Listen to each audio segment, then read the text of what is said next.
gentleman from California, Mr. Cardoza, for the time, and I yield myself such time as I may consume. Gentleman's recognized. Mr. Speaker, I'd like to thank Chairwoman Lowy and Ranking Member Granger for their efforts on this important legislation.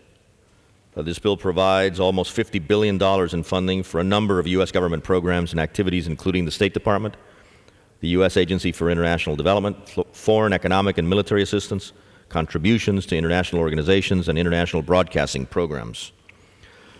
In today's world, foreign assistance is as important to our national interest as it is ethical. I'm pleased that the legislation recognizes our shared democratic values and our special friendship with Israel, and includes $2.2 billion in foreign military financing program, that's FMF assistance, for that great friend and ally. Our aid to Israel is especially important as the ruthless tyranny in Iran threatens to wipe it off the face of the map and and rockets continue to rain down on Israel from terrorist groups, whether they be Hamas or Hezbollah. Israel is a true friend and partner of the United States, and we must now more than ever show unwavering support for our friend, not only through this legislation, but through every other available means.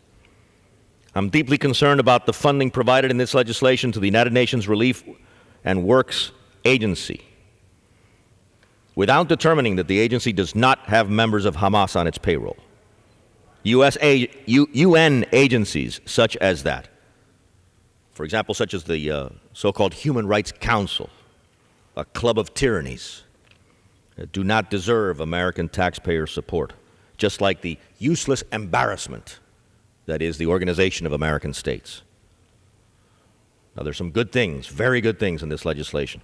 Legislation provides $165 million in economic support funds, for example, for Haiti, to help the authorities consolidate democratic gains and promote development. Since the recent devastating storms hit Haiti, I have called, first on the Bush administration and then on the Obama administration, to grant temporary protected status to Haitian nationals in the United States. I visited Haiti last month, and my visit reinforced my belief that TPS for Haiti is well overdue.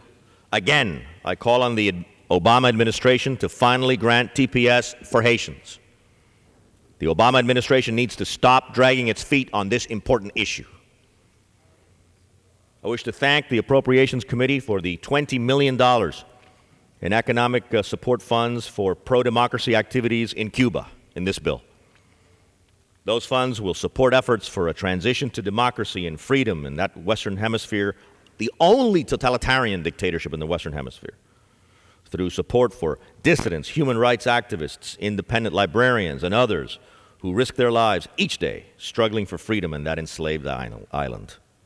The only country in the Western Hemisphere where free elections have been denied to its people for over 50 years. The legislation includes $1.4 billion for the Millennium Challenge Corporation, MCC.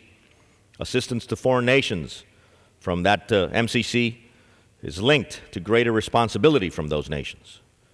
The new responsibilities those developing nations accept in exchange for the funds ensure that the assistance we provide does not go to waste and has the greatest possible impact on those who need the help the most.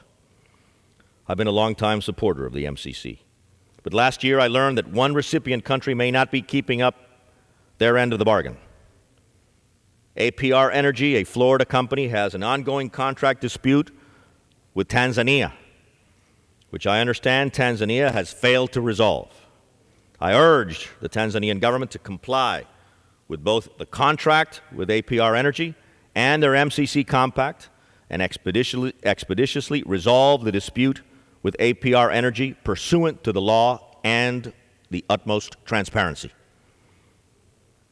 I have concerns with the increased funding levels in two areas of the bill, the United Nations Population Fund and International Family Planning. In the past, this United Nations Fund has been found to support or participate in programs of coercive abortion or involuntary sterilization. While the International Family Planning money doesn't go directly to fund abortions, it will go to organizations that promote and provide advocacy for abortion. I do not think this is an appropriate use of taxpayer dollars. Even though the majority on the Rules Committee last night rejected the Smith-Stupak amendment on this issue, I continue to hope that the issue will be addressed in conference. I commend the committee, the Appropriations Committee, for recognizing many other important foreign policy priorities in the bill. $21 million for the American Institute in Taiwan, for example.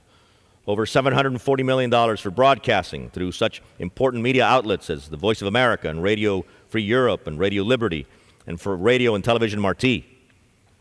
I also commend the committee for maintaining the Greek language broadcasts in the Voice of America, and also for wisely providing assistance to promote, as much as possible, reconciliation to end the violence in Sri Lanka. Mr. Speaker, while I support the underlying legislation, I must oppose the rule by which the majority is bringing this bill to the floor. Last month, the majority set a dangerous precedent to limit debate on appropriations bills, debate that historically was almost always considered under open rules, open debate process. Today, we are set to consider the 6th of 12 appropriations bills, and every bill considered so far has been considered under a structured rule that severely limits the ability of all members of this House to introduce amendments and have them debated. During yesterday's Rules Committee hearing, Appropriations Ranking Member Lewis testified that there is still time to undo the majority's new precedent, restricting the ability of members to offer amendments on appropriations bills.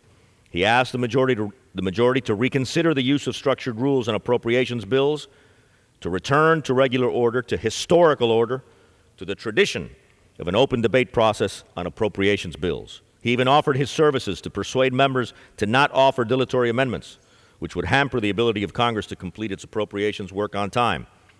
Rules Ranking Member Dreyer and I also offered to help Ranking Member Lewis rein in any errant members, any members who wish to prolong unnecessarily the appropriations process.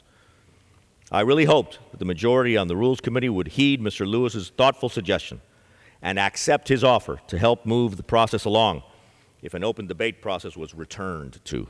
However, the majority instead once again blocked members from both sides of the aisle from offering amendments. Mr. Speaker, the majority has simply not understood the damage, unnecessarily, that it is causing this House by closing debate on appropriations bills, by breaking 2 centuries of precedent.